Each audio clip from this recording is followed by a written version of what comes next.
¿Qué está pasando en España y qué podemos esperar de las elecciones del 23 de julio? Pues primero que nada, hay una percepción entre gran parte de la población en España de que la economía está muy mal o mal. Eso de acuerdo a encuestas de opinión pública. Y eso proviene de varias razones. Una es el alto desempleo, el paro, que España siempre ha tenido ese problema, pero en este gobierno no han conseguido bajarlo, lo han bajado, pero no suficiente como para que tenga un efecto considerable. Otro problema económico ha sido la inflación, que es un problema a nivel mundial, pero ha afectado, por supuesto, el poder adquisitivo de las personas en España. Eso va combinado con el alza en los tipos de interés, en las tasas de interés, que ha hecho que sea más difícil comprar una vivienda o para un negocio tomar un préstamo para invertir en su empresa. Esto a pesar de que España se está recuperando mejor que la mayoría de los países de Europa de la crisis del COVID-19, pero es que a su vez durante el año 2020 también España fue de los que más duro recibió el golpe económico, fue de las que tuvo un decrecimiento tuvo más de 11% de decrecimiento del PIB. Así que eso no se le ha olvidado a los electores en España, y eso a pesar de que los índices de aprobación del presidente español Pedro Sánchez son unos índices bastante buenos de más de 40%, pero de todas formas su proyecto económico no tiene el aval de la mayoría de la población. También aumentó el sector de la energía, el precio de los combustibles, y el gobierno de Pedro Sánchez intentó aprobar unas medidas para aliviar los efectos, como reducirle el impuesto de valor añadido, el IVA, a los combustibles, subsidiar algunos sectores, controlar los precios del gas, pero de todas formas, esas medidas no parecen, de acuerdo a las encuestas de opinión pública, no parecen haber sido recibidas con agradecimiento por parte de un sector mayoritario de la población que parezca que quiera que el gobierno revalide. En términos políticos, este es un momento único porque hay un gobierno de coalición entre el PSOE, el Partido Socialista Obrero Español, de ideología de centro izquierda, izquierda moderada, y Unidas Podemos, que es un partido de izquierda más radical. Esa coalición es la primera vez que sucede porque en otras ocasiones otros partidos minoritarios habían apoyado la elección del presidente, pero no habían participado directamente del gabinete ejecutivo como está sucediendo en esta ocasión. Por lo tanto, este gobierno ha tomado medidas de aumento del gasto social,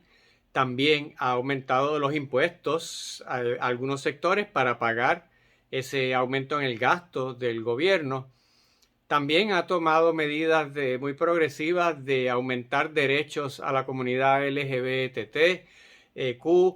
también aumentar derechos de género, y muchos de esos cambios y también subsidios a personas de escasos recursos, una cantidad de medidas de corte clásico de izquierda que han beneficiado a muchos sectores y se han ganado el respeto, ¿verdad? El aprecio de mucha gente, pero que también han generado una reacción adversa muy fuerte, como por ejemplo esta llamada la ley del sí o sí, que básicamente la intención era reducir las agresiones sexuales, por lo tanto amplió el rango de lo que quería decir una agresión sexual, eliminó la palabra abuso, pero en el proceso hizo unos cambios que inadvertidamente, como redujo unas penas, redefinió lo que eran algunos delitos, pues hizo que algunas personas que estaban ya convictos por delitos sexuales se les redujeran sus penas o salieran libres, y eso pues fue un escándalo en la opinión pública, porque esa no era obviamente la intención de esa ley. Pero al fin y al cabo eso avivó, por otro lado, un sector bien conservador, ya sea del Partido Popular, el Partido Conservador centro derecha tradicional en el bipartidismo español, y el partido de extrema derecha que es Vox, que ha surgido con mucha fuerza en estas elecciones. Por otro lado, el partido de gobierno del PSOE, para llegar al poder, recibió el apoyo de Esquerra Republicana Catalana, un partido independentista de Cataluña, y de Bildu, partido independentista vasco. No participaron del gobierno, pero sí le permitieron ser electo presidente. Eso, por lo tanto, los ha ligado a estos movimientos, aunque el PSOE y Unidas Podemos no favorecen la independencia de ninguna de las autonomías. De hecho, ningún partido nacional lo favorece. Pero desde la perspectiva del conservadurismo, del Partido Popular y sobre todo de la extrema derecha de Vox, pues eso se ha utilizado para manipular el miedo a la desunión de España que hay fuera de Cataluña, fuera de Euskadi, fuera de Galicia. La abrumadora mayoría de las personas en España no creen en la independencia de esas regiones, como es natural esperar de los que viven fuera de allí, ¿verdad? Así que esa conexión del Partido Socialista Obrero con partidos políticos independentistas se está utilizando como una herramienta para ganar votos de parte de la derecha y sobre todo de la extrema derecha, que también está utilizando todas las medidas para favorecer la igualdad de género, la perspectiva de género, para aumentar derechos de la comunidad LGBTQ. Están utilizando el sector que le parece que eso va muy rápido, que va en contra de sus valores, sector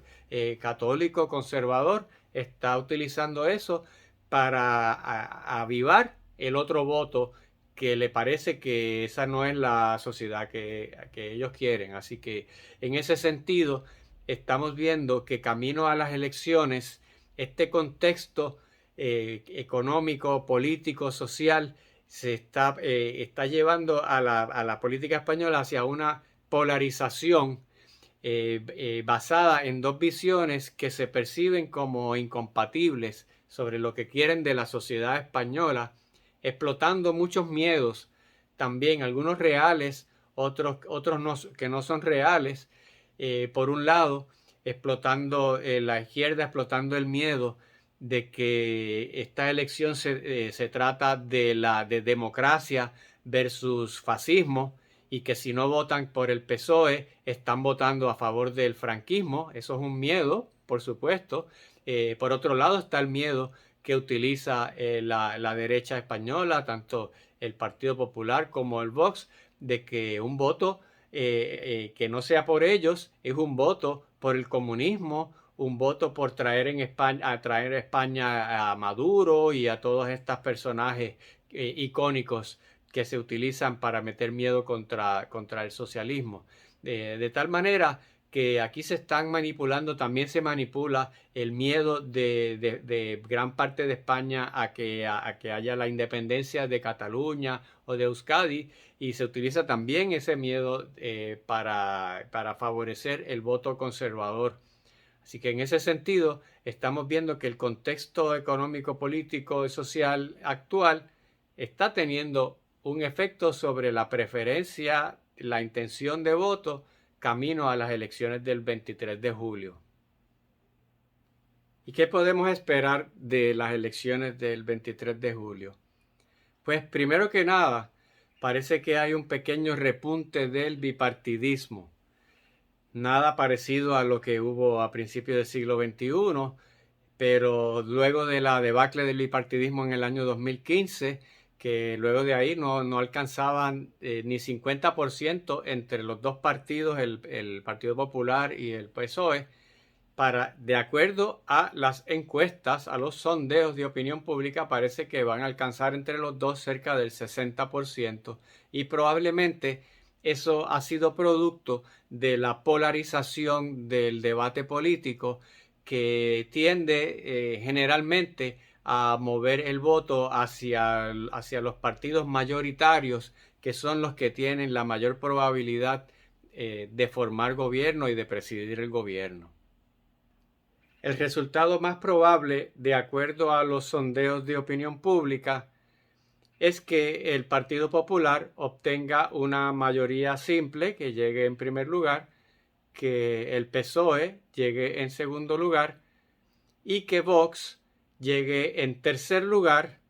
con una cantidad suficiente de diputados como para que ellos, sumados a los diputados del Partido Popular, puedan formar gobierno, puedan elegir a Alberto Núñez Feijóo como presidente del gobierno. En ese caso, Sumar llegaría en un cercano cuarto lugar, cercano a Vox, pero no suficiente como para sumar sus votos al PSOE y tener mayoría en la Cámara de Diputados. Ese será un gobierno conservador en el que habrá la tensión entre un Partido Popular conservador moderado y un Vox más extremo de la derecha. En algunas cosas no tendrán conflictos como la reducción de las contribuciones de ganancias de capital, como la reducción del gasto público en beneficencia social. No tendrán demasiado conflicto en revertir políticas que ampliaron derechos a la comunidad LGBTQ. Puede que no estén totalmente de acuerdo en su visión sobre la perspectiva de género en la educación y otras cosas. Quizá en ese sentido el PP sea más moderado, pero van a tener quizá conflictos en su trato hacia las comunidades autónomas, hacia Cataluña, hacia Euskadi, hacia Galicia, porque la postura de Vox es muy radical de centralizar el poder hacia Madrid, un poco llevarlo a la época de la centralización franquista y básicamente prohibir los movimientos independentistas en las comunidades autónomas, que entonces eso a su vez generaría muchos conflictos políticos que el Partido Popular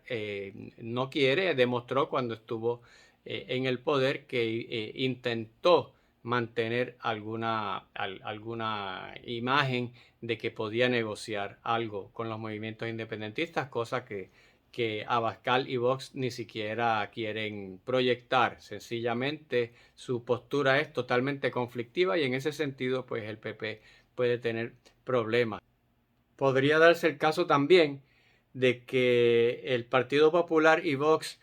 no se pusieran de acuerdo y no pudieran elegir gobierno, y entonces habría que convocar nuevamente a elecciones generales. Otro escenario posible es que se desinfle esa intención de voto hacia el Partido Popular y Vox debido a que ya mucha gente ha visto lo que están haciendo en algunas partes del país y quizás no les ha gustado porque muchas personas conservadoras que no son de extrema derecha, que no creen en que se eliminen derechos, que no creen en que se censuren libros y que se persigan personas de diferentes creencias religiosas. Así que eso podría tener un efecto en la lamentada remontada de la que habla Yolanda Díaz de Sumar y Pedro Sánchez del PSOE, para que les dé suficiente al PSOE y a Sumar como para obtener una mayoría simple que, unido a una abstención de partidos independentistas catalanes y vascos, le dé suficiente como para obtener una apretada votación y tener una investidura de presidente y reelegir a Pedro Sánchez. Eso es una probabilidad pequeña, pero no es, pero existe. Porque la realidad es que ha sido contraproducente en muchos sectores de la población lo que están haciendo las coaliciones del PP y Vox en algunos lugares del país. Claro que eso pone a los independentistas catalanes o vascos en una posición muy difícil.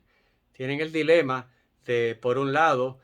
utilizar su voto para rechazar esas propuestas extremas de la época de Franco que pretenden eliminar todo lo que no sea castellano y madrileño,